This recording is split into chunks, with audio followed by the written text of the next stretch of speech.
Hello, welcome back to the Karuna Chronicles. I'm Don, and today we're going to examine the second parameter of choice making. In our last session, we examined the first parameter, which is making choices based on not causing harm or suffering to any living being, including ourselves. And as noted in my explanation of this is a process that we continually need to look at, choice by choice by choice, and one that we need to really become involved in our lives even more. A lot of the things that we do, the choices that we make, are what I call basically blind and ignorant choices. And blind and ignorant doesn't make them bad. It just means that we're not paying attention. And paying attention is extremely important here. So the second parameter of choice is to cause benefit whenever possible. What does causing benefit mean? Well, actually, the first meaning of it is the antithesis or the opposite of the first choice, not causing harm. That actually is causing benefit. As we choose not to cause harm, we are causing benefit because we're not polluting ourselves with harmful choices, dangerous thought patterns, and conflicting emotions that become habitual. As we go through our lives and our choices are firmly established in blind and ignorant patterns, then we have real trouble in our lives. Then we have very much discontent. So the first way we cause benefit is by not causing suffering. Apart from that, causing benefit can be anything, literally anything. If your heart is open and your compassion is true, and if you have kindness as a base, then the choices that you're going to make are going to cause benefit to someone, including yourselves.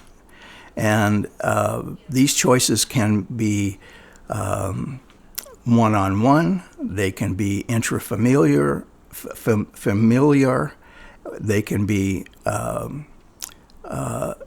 intracommunal, and they can be world and universe-wide.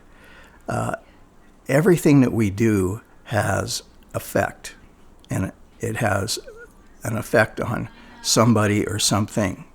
For instance, we can easily see that causing a lie or telling a lie causes suffering.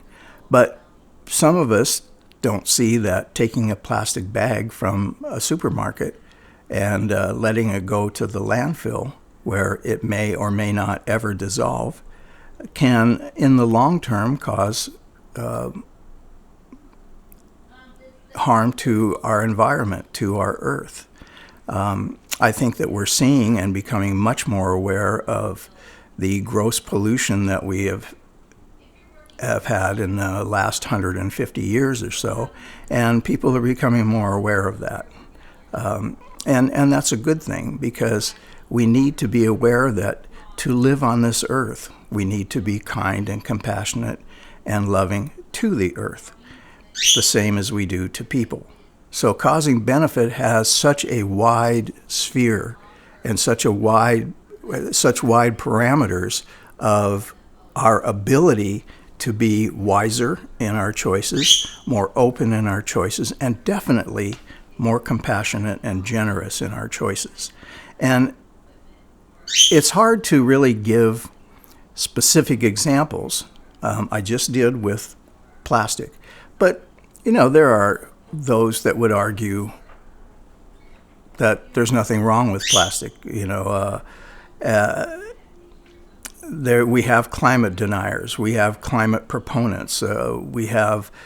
There's every side of every issue, every extreme polarization of every issue and every idea and every thought and every feeling. The middle is what we want to find. The middle is your heart of hearts, your soul, your Christ consciousness, your Buddha nature, your whatever you want to call it.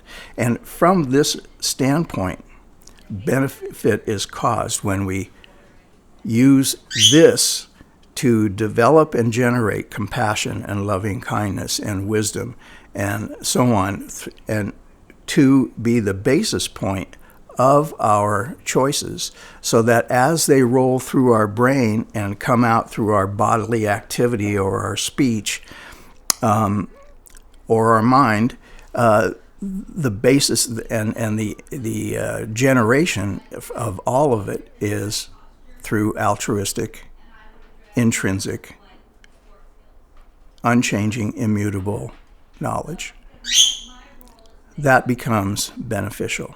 And that becomes the real root of how we should make all of our choices to cause benefit. But again, going back a little bit here, the first part of this is not to cause harm. That is the greatest benefit that we can start out with and continue in our whole lives. So these two, not causing harm and causing benefit, are not polar opposites. They're actually intertwined, because not causing harm is a benefit. And causing benefit means you're not causing harm. So it's one and the same for us. And it has to be motivated by interior generation of the immutable qualities that we have. This is so important. In this time that we live in, our country, our world is extraordinarily disrupted through civil and social unrest, through illness and experience of disease, through things like inequalities on all levels, through greed, through disrespect, through so many things that are harmful. It's too easy to get caught up in the harm that is being caused and forget about the benefit that you can cause as an individual. That's important. And it begins by each of us as individuals not causing harm. Once we get this firmly in our inward to outward flow of how we live our lives, then we truly will be a beneficial person in this life. And that's what we all want. Okay? So all I can say is I encourage you to slow your processes down a little bit. And if you make one choice per day that is truly generated interiorly because of your compassion, not to cause harm to any being or anything in this whole universe, then you have started on the path that makes you a true human instead of a blind human. And again, I'm not trying to denigrate anyone's freedom of choice, but we didn't get into the current world situation by accident. This is not it's not the plague of the frogs or anything like that. It's not divinely oriented. This is caused by each one of us. Be the cause of benefit. Don't be the cause of suffering. Thank you very much for watching. If you like this video, hit the like button, and if you want to find out what's coming, hit the subscribe button. We want this to be an open forum, so we welcome your comments and questions, and we'll endeavor to answer them as quickly as we can. Again, thank you very much.